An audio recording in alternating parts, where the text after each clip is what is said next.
નમસ્કાર વિદ્યાર્થી મિત્રો, આજે આપણે ધોરણ 6 વિષય સંસ્કૃતમાં ચિત્રપદાની 1 થી 4 એટલે કે ચિત્રપદાની 1 2 3 4 એનો અભ્યાસ કરીશું. તો દરેક વિદ્યાર્થી પોતાની ચોપડીમાં ચિત્રપદાની 1 જોઈ શકે છે. હવે ચિત્રપદાની 1 માં ચિત્રો આપેલા છે, એના નીચે જે સંસ્કૃત શબ્દો છે એ શબ્દોના જે અર્થ હું સમજાવું છું. તો ચિત્રપદાની માં પહેલું ચિત્ર છે વૃષભ. વૃષભ એટલે કે બળદ.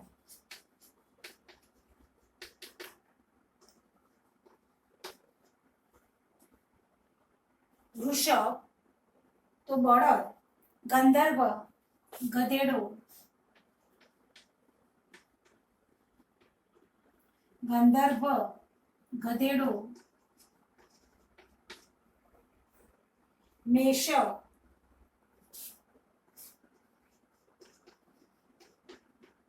ઘેટુ, નકુલ નોળિયો,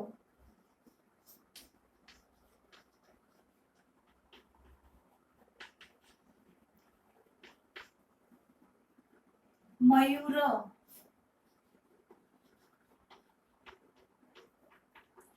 મોર, કાકર કાગડો, તાલ તાળું, દીપ દીવો, ઘટ ઘડો,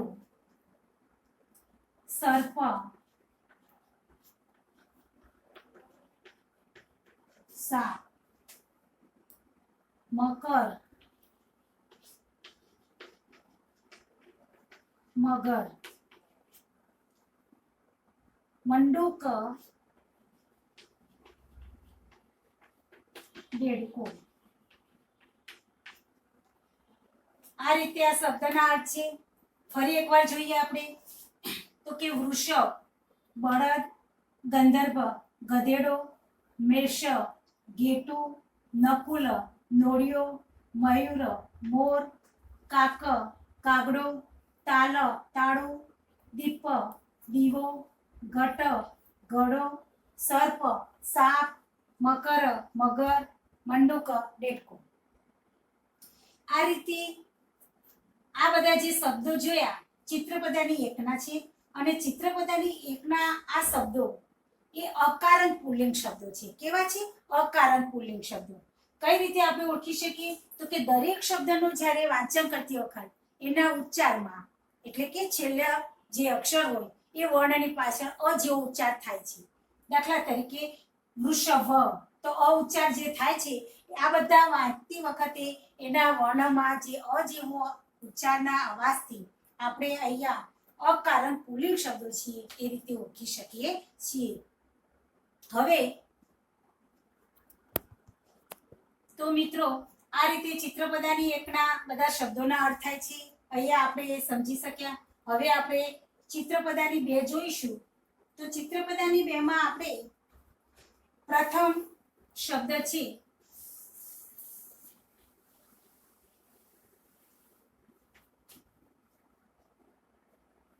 બાલિકા.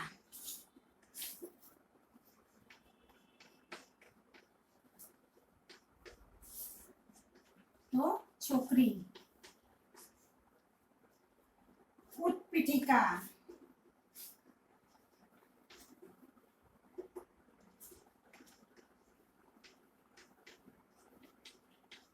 તો અર્થ થશે ટેબલ. લતા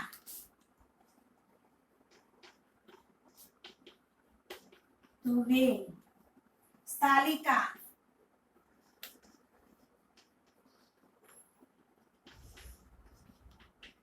થાળી. પુષ્પાદાની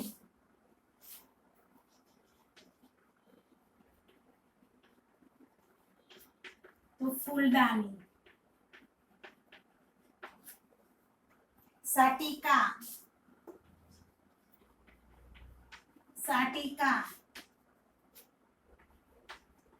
तो साड़ी, पेटिका,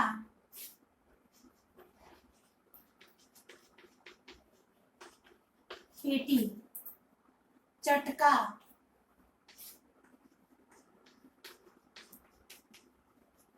चकली, नदी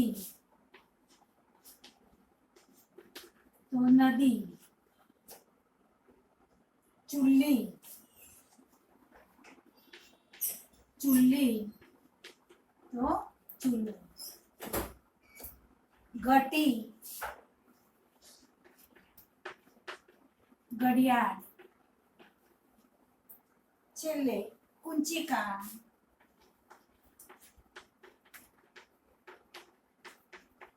चावी।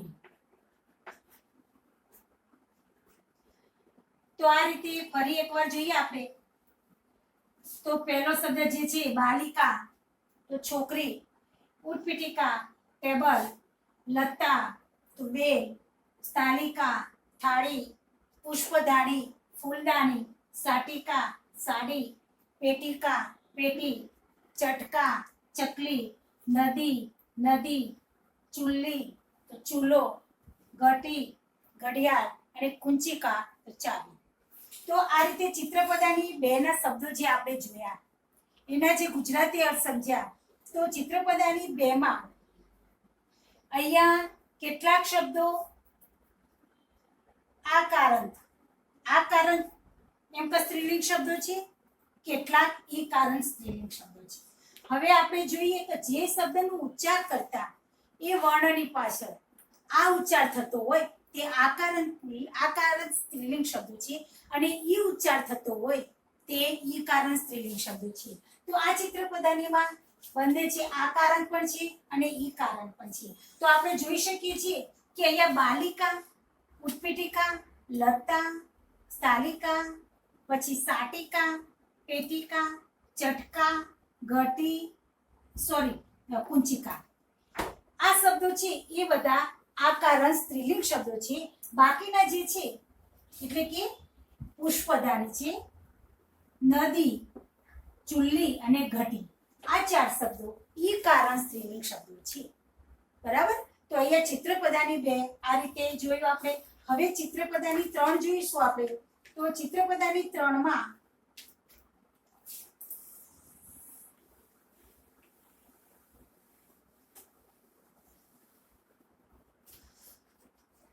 પહેલા છે રત્નમ। તો રત્નમ એટલે પણ હીરો અથવા રત્નનું રત્ન પણ લઈએ તો ચાલે। રત્ન, હીરો, છત્રમ, છત્રી,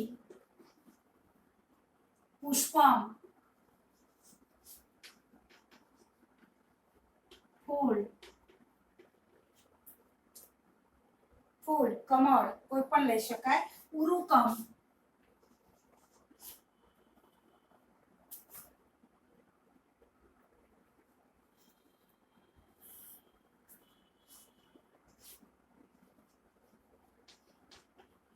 ઉરુકમ એટલે કે પેન્ટ। ધનમ, ધનમ એટલે પૈસા, પૈસો। પુસ્તકમ તો પુસ્તક। લસુનમ, લસુનમ તો લસણ। સીવણ યંત્ર,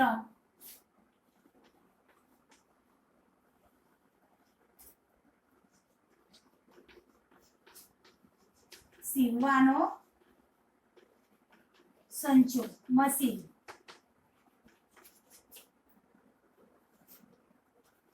સીવવાનો સંચો અથવા મશીન। વિમાનમ,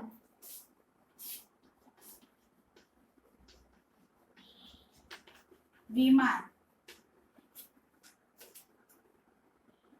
લોકયાનમ લોક્યાનમ એટલે કે બસ,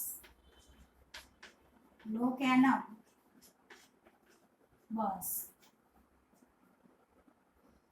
કૃષ્ણ ફલકમ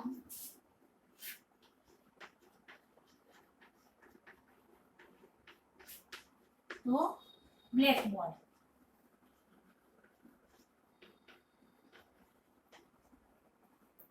सकटम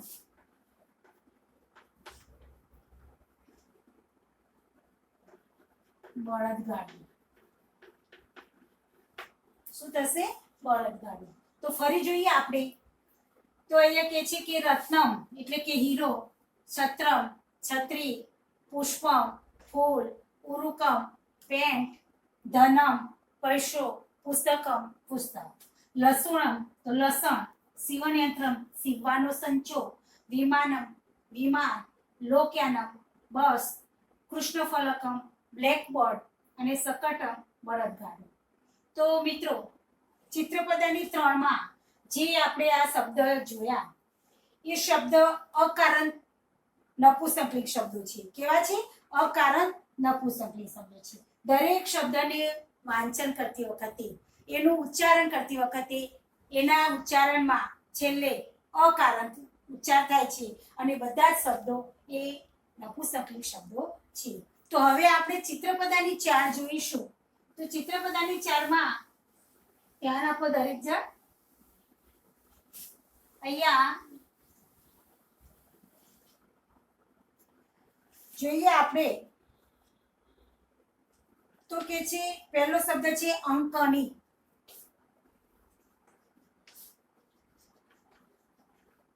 અંકની તો થશે પેન્સિલ.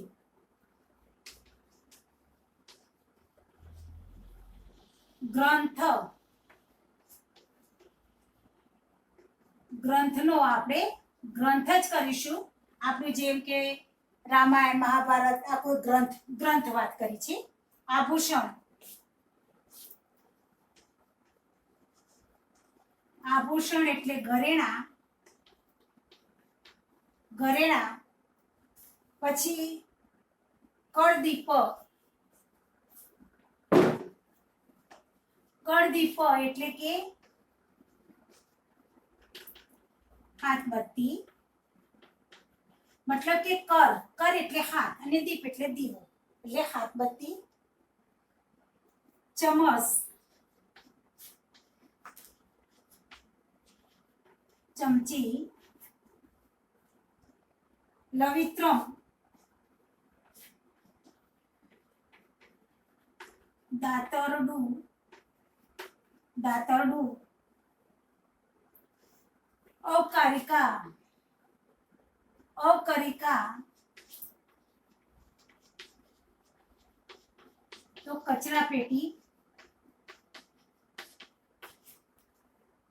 સંચિકા,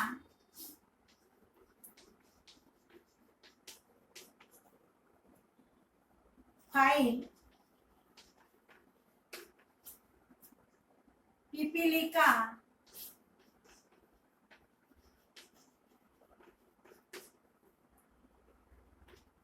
માખી.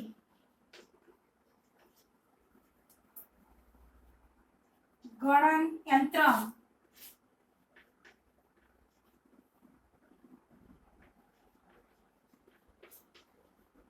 કેલ્ક્યુલેટર.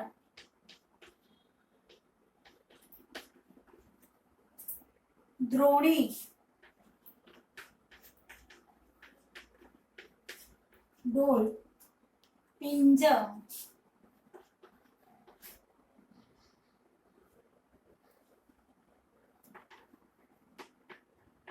તો સ્વિચ, સ્વિચ.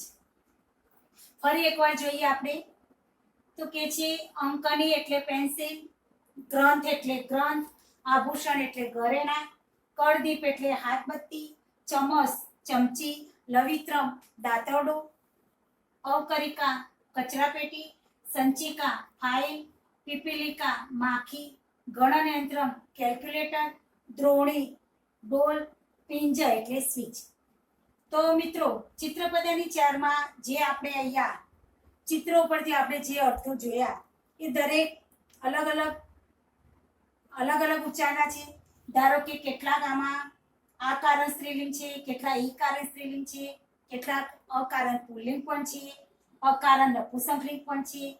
તો અહીંયા દરેક શબ્દનું વાંચન કરતી વખતે એનું જે ઉચ્ચાર સ્થાન થાય છે એના ઉપરથી એ કયા કારણનો શબ્દ છે એ આપણે ઓળખી શકીએ છીએ. તો આ રીતે જે સમજ આપી એ ચિત્રપદાની 1 2 3 4 માં આપણે આ શબ્દોના જે અર્થો સમજ્યા એ દરેક વિદ્યાર્થીએ પોતાની નોટબુકમાં ચિત્રપદાની 1 થી 4 બધા જે સંસ્કૃત શબ્દ એની સામે ગુજરાતી એનો અર્થ એ રીતના દરેકે લેસનમાં લખવાનું છે. બસ આટલા સુધી આપણે તૈયાર કરવાનું છે.